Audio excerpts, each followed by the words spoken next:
Your Steve Jones Show podcast is loading now. The Steve Jones Show podcast is sponsored by Sunbury Motors, North 4th Street in Sunbury, and Sunbury Motors Kia, routes 11 and 15 in Hummel's Wharf.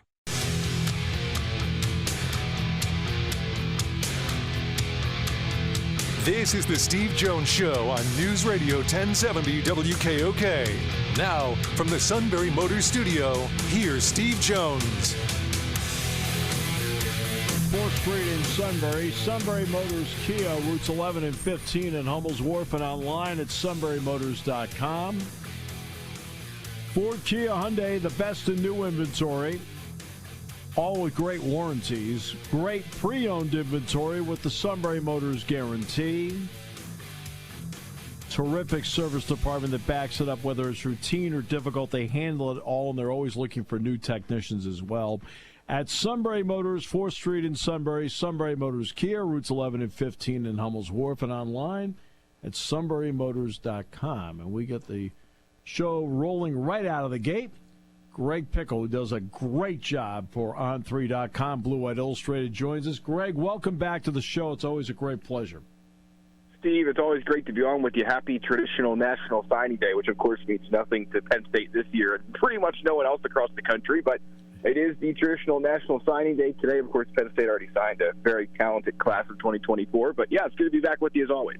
Yeah, in fact, I was listening to an interview with Sonny Dykes today, and they asked the TCU coach, and they asked him, he said, what was today like? He says, well, we sort of just went through our winter workout and got ready for the upcoming season. He said, we didn't sign anybody. So he said, we already took care of that.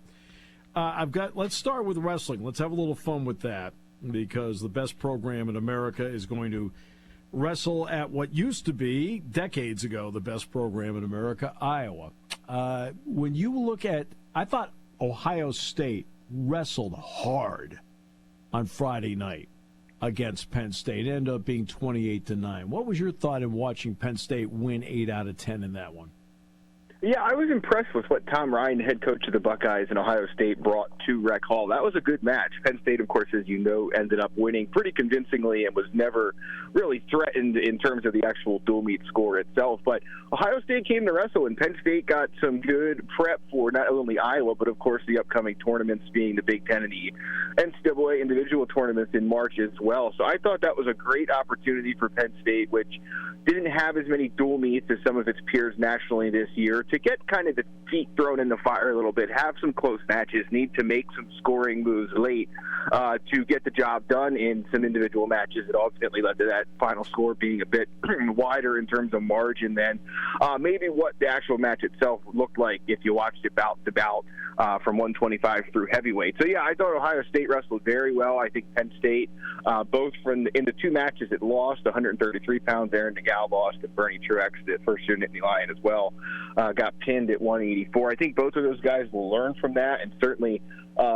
grow from those moments. But I think even the guys that won will experience that as well and take some things away from their matches that maybe didn't cause them to lose this time around, but could either cause them to lose in the future or allow matches to stay closer longer than they need to. So overall, it was a good opportunity for Penn State, a good win, of course, the 52nd in a row from them in a dual meet setting, and now, as you noted, it's on to Iowa this weekend.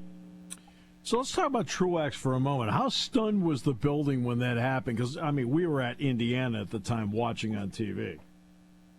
Yeah, you could see his opponent, and I don't want to mispronounce his name, so I'm not even going to try, but, his opponent was definitely a guy, has been and will continue to be a guy that will look for throws, look for pinning combinations, and he was kind of setting it up a little bit and looking for an opportunity, and he found one and threw Truex to his back, and that was kind of that. It happens in the sport of wrestling, and it certainly is something Penn State wrestlers have done almost at will in a lot of cases during the Cale Sanderson era, but sometimes they find themselves on the other end of that coin, and Bernie Truex certainly did. So clearly that's something he wanted to do, come out and lose and get pinned during one of the few chances he's had so far to wrestle at Rec Hall. So, he'll learn from that too. But no, the building was stunned. There's no question. And I think that he was stunned. The coaching staff was sitting on the bench surprised, and so was certainly everybody there watching the match, no matter who they were rooting for or covering or so on and so forth. So, yeah, certainly a surprising outcome. But, again, sometimes these guys end up in positions that they did not intend to, and when they do, there's not much they can do about it, and that's where he found himself last Friday night.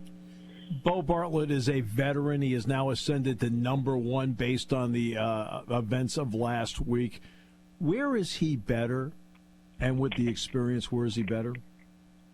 Yeah, so if you're not a longtime Penn State wrestling fan, Bo Bartlett, of course, started his career at 149 because there was this monster in his way named Nick Lee, who, of course, is now thriving at the international level and looking for a spot on the U.S. Olympic team for Paris. But when he moved down to 141 last year, certainly it got him to the weight class that he was meant to be in. I think he learned a lot last year and maybe learned some lessons that even in winning and even in losing, he wasn't able to learn at 149 simply because it wasn't the preferred weight class for him. So we saw him get better and better throughout last season, and it's continued this year. As you mentioned, Real Woods, the now number 2 wrestler from Iowa, he beat Bo Bartlett 4-1 last year when Iowa and Penn State met in a dual meet in 2023.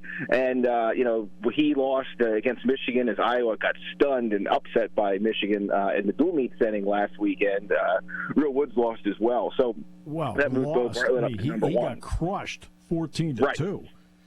Yes, yeah. It was, again, kind of almost similar to Bernie Truex, not necessarily exactly the same, of course, because one resulted in a pin and one did not. But if you go and watch that match, Real Woods just didn't have much of anything for his opponent in that match and just kind of found himself endlessly on the wrong part of the mat and so on and so forth. So, yeah, you would think make Bo Bartlett a favorite going into this match in Carver Hawkeye Arena, but I would just note that, wrestling's a little bit different, of course, than a lot of other sports where you lose one match and it's not necessarily the start of a losing streak, and a lot of these guys, especially in this 1-2 setting like we have with Bartlett and Woods, are not used to losing, and they don't take it very well. So I expect that to be a very close match. Bo Bartlett tends to find himself in some closer matches against the top competitions, which is per the usual at the NCAA level. So I expect that match to be close, and I think even despite the results of last week, that bout could certainly still go either way. It's one of a couple that, while Penn State will be favored in, no one's going to be shocked if they end up on the wrong side of the scoreboard. Well, it's all about matchups and styles. I mean, that's a big part of it, the style of the guy versus the style you have. Penn State was able to solve its 149 doing it the old-fashioned way, a Matt Town 2. What has that meant to the lineup that it worked out that way? Yeah, so I think Tyler Kasak's obviously a freshman who has shown a ton of potential. When Penn State started the year, it never expected to have to fill its 149-pound slot via competition in season, but with Shane Van Ness, the returning All-American, suffered an injury back in the 2023 portion of the season. I think it was in December, late November or December, that caused him to get surgery and miss the remainder of the year. Suddenly, Penn State had an open lineup spot that it wasn't expecting to fill. And, I mean, I think it speaks to the depth of this program, Steve. A guy like junior David Evans can go in and compete with freshman Tyler Kasak, and it was a legitimate competition. And, obviously, I think Kasak's the more decorated wrestler of the two, certainly at the prep level. But Evans is someone that can hold his own and can have success, as we saw in the January two dual meets that he wrestled, picking up wins. So a very talented guy as well. But Kasak's now edged him head-to-head twice, once at 141, once at 149 at tournaments. Certainly they've been wrestling in the room as well, and he was able to obviously get an edge that puts him in the lineup, one of 2 true freshmen for Penn State to start this year. So it solidifies that spot, and he's a guy that continues to climb the rankings. I believe he is in the top 10 now across the board at Intermat. They have him at number 10. And so he is another Penn State wrestler that, despite his age, is going to fight for All-American honors and points scoring team-wise at Nationals. Aaron Brooks has made the move from 184 to 197. That's all new for the most part. It's all new competition, all new styles, different scouting reports, and so forth. Is he getting enough credit for what he's doing right now because he made the switch? Because it's like with him, people just assume he's going to win. Yeah, it's funny because if you talk to people who follow the sport casually, I'm not even sure how many realize he necessarily bumped up. It's just kind of assumed that you look at the box score or you hear about the match and, oh, yeah, Aaron Brooks won again. Oh, yeah, Aaron Brooks scored another victory. But you're right. He's wrestling up a weight class. He looks very good, very fit, and natural at that weight class. So there's no physical issues there, which, of course, if there were, Cale Sanderson wouldn't have bumped him there. But, no, I think you make a good point that after running through so much talented competition at a lighter weight, he's now bumped up and he's controlling competition and taking care of business just like, a guy who wrestled in that weight class all of his life. And at some point there is the fact that whether he's wrestling at 184 or 197, the natural talent he has and the ability he has to see things and score points because of that is elite and obviously at a world-class level. So it's partly that and also partly just he embraced the chance to wrestle at a bigger weight, and maybe that's a little bit easier for him in terms of not having to cut so often and so on and so forth. And he's thriving. So I certainly don't know if it may be an underrated part of this team in terms of the success he's having despite bumping up and, continuing to do what he's always done, even though he's at a higher weight class. I want to talk about Iowa for a moment. I just went to Indiana to do basketball. And when you're standing there and you're looking up at the banners that they have in the end zone, the one thing you notice right away is, there have been a lot of championships. But Indiana basketball has 3 Big Ten championships in the last 32 years. Okay? Not great for what they do. The fan base is not happy. They haven't had a Big Ten title since 2016. Iowa, which dominated this sport for decades, let's be honest, they're not close. They're not close. They're very good, but they are not close. They've had, one national title in the last, 15 years, whatever the number happens to be. How do you view Iowa, and how do you think Iowa fans view Iowa? I think Iowa fans, by and large, are pretty frustrated. I mean, they see year in and year out the fact that the gap between them and Penn State. There are some other teams that are probably more on a level playing field with Iowa than there ever was before. It's a great season for college wrestling. I'll just go abstract here, big picture here, and then get back to your question. But I mean, this is a fantastic season for college wrestling. Outside of, obviously, Penn State is number one and far away the best program in the country. But, I mean, it is a legitimate question that who is going to be number 2, who is going to be number 3, 4, and 5, not just during the regular season, but also once you get to the tournaments. There is a lot of good wrestling going on. But, to answer your point, I think that's what probably has Iowa fans frustrated is that more so than them closing the gap on Penn State, the gap behind Iowa has really closed significantly with a few other programs really doing a nice job over the years developing. And a lot of them are familiar names, Oklahoma State, of course, being one of them. But I think that's, where the level of frustration is probably most felt for Iowa fans is that, instead of making a leap forward, they're kind of just staying the same and having other schools catch up to them. So, yeah, I agree with you. They're not really close. Obviously, the investigation with the student-athlete gambling stuff at Iowa and Iowa State derailed their lineup this year. Where that all goes and ends up, who knows?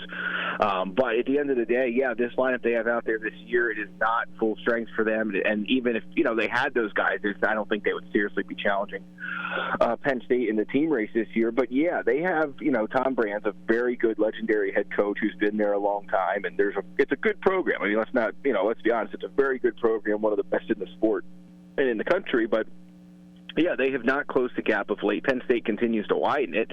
And part of that is just the recruiting prowess of Penn State. You look at the lineup this year. I mean, you have 2 freshmen now starting in it again without Shane Van Ness getting hurt. You wouldn't have Tyler Kasek at 149, but you have Braden Davis, a 4-time Michigan State champ, at 125.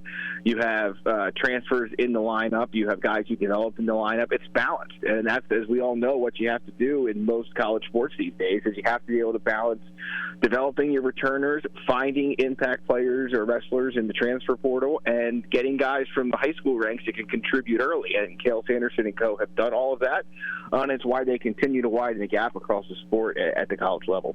All right, so again, big picture. No offense to collegiate wrestling, but there's nowhere to go. I mean, you right. can get to the world stage. There's nowhere to go. There's no NBA, no NFL. What has the COVID year meant to the depth of the sport?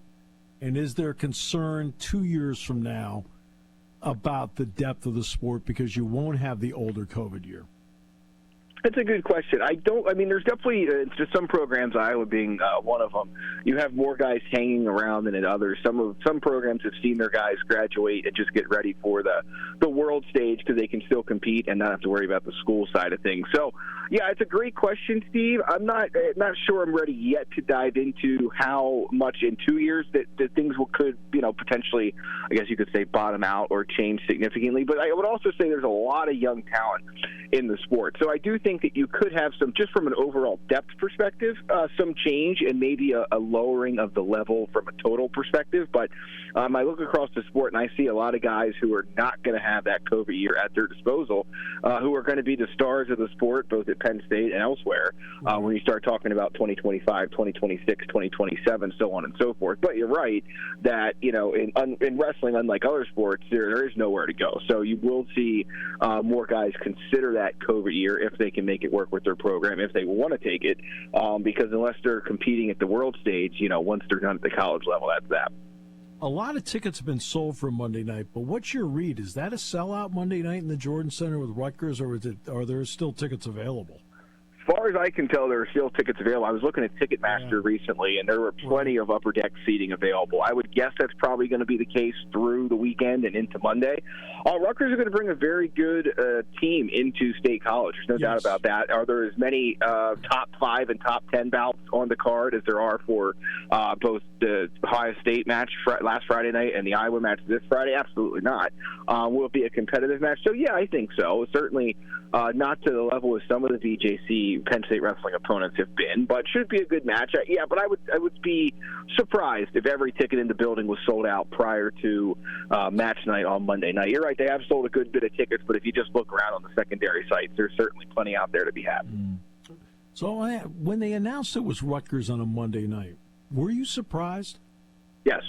Oh, there's no question. And, Cale Sanderson was asked about that at his first media availability back in November, and I don't have the quote exactly in front of me, but basically from the sounds of it, by the time the Big Ten wrestling schedule came out, the Rec Hall was the Bryce Jordan Center was otherwise booked up with other events, be it athletic ones or otherwise, and so this was kind of the match they were left with to get a Bryce Jordan Center dual meet in this year.